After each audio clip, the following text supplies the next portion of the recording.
Aí, gente boa de Deus, estamos de volta para falar com você mais uma vez.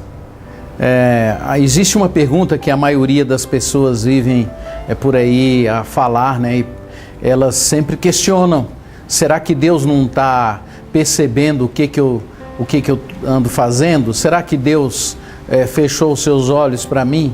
Será que Deus é indiferente à minha situação, ao meu problema, às minhas dificuldades? Por que será que eu sofro tanto? Essas são perguntas que constantemente são feitas a nós, né?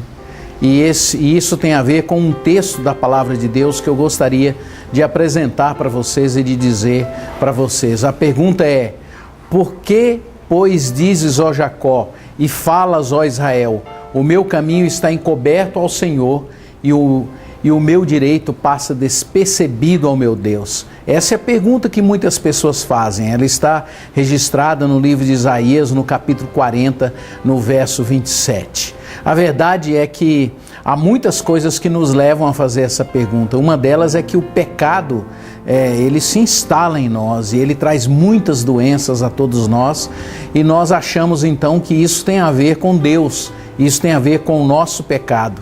É por essa razão que muitos sofrem.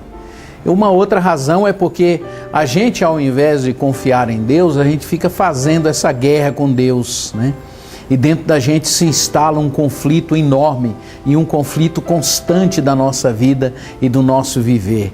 Um outro motivo é que, ao invés da gente se arrepender, a gente endurece o coração da gente. A gente ganha um coração duro ao invés de ter um arrependimento. Aí a gente fica perguntando para Deus por que a gente faz essas outras coisas e por que Deus não está vendo o que nós estamos vivendo. Um outro motivo é que, ao invés da gente confiar em Deus, a gente fica correndo atrás daquilo que tem a ver conosco. O texto da Bíblia, lá de Isaías 48, na sequência, ele diz assim para a gente: seca-se a erva, cai a sua flor, mas a palavra do nosso Deus permanece eternamente. Então, existem fases na nossa vida em que a gente quer buscar apenas aquilo que nos interessa, apenas aquilo que nos é próprio.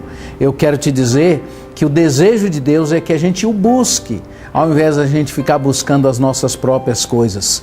É importante, portanto, a gente compreender que essa pergunta ela não faz muito sentido.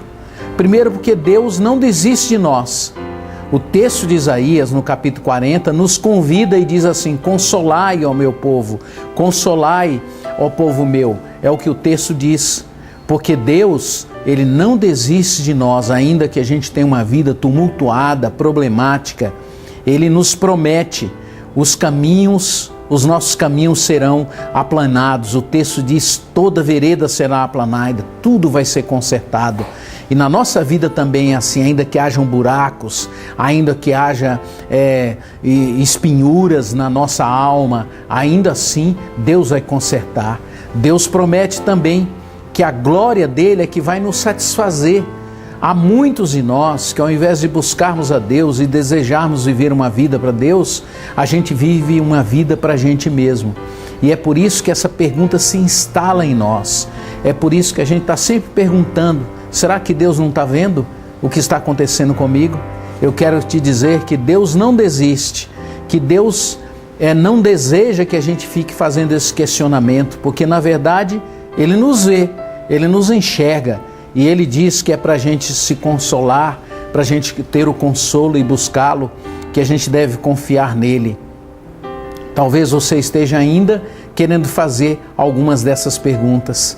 Eu quero te dizer, e estou aqui para te dizer, que há um Deus que o ama, que há um Deus que o conforta, que há um Deus que o consola, que há um Deus que diz assim: não se esqueçam de mim, porque eu sou Deus que fiz todas as coisas, que construí todas as coisas, e o meu maior desejo é que a minha resposta venha para a sua vida. E se você tiver um vislumbre de Deus, ainda que seja um pouquinho, ainda que seja muito pouco, aos seus olhos, se você enxergar apenas um pouquinho, Deus vai entrar no seu coração e mudar a sua vida, aplanar a sua alma, consertar os buracos da sua existência e fazer de você uma nova pessoa. Que Deus te abençoe. A gente se vê por aí.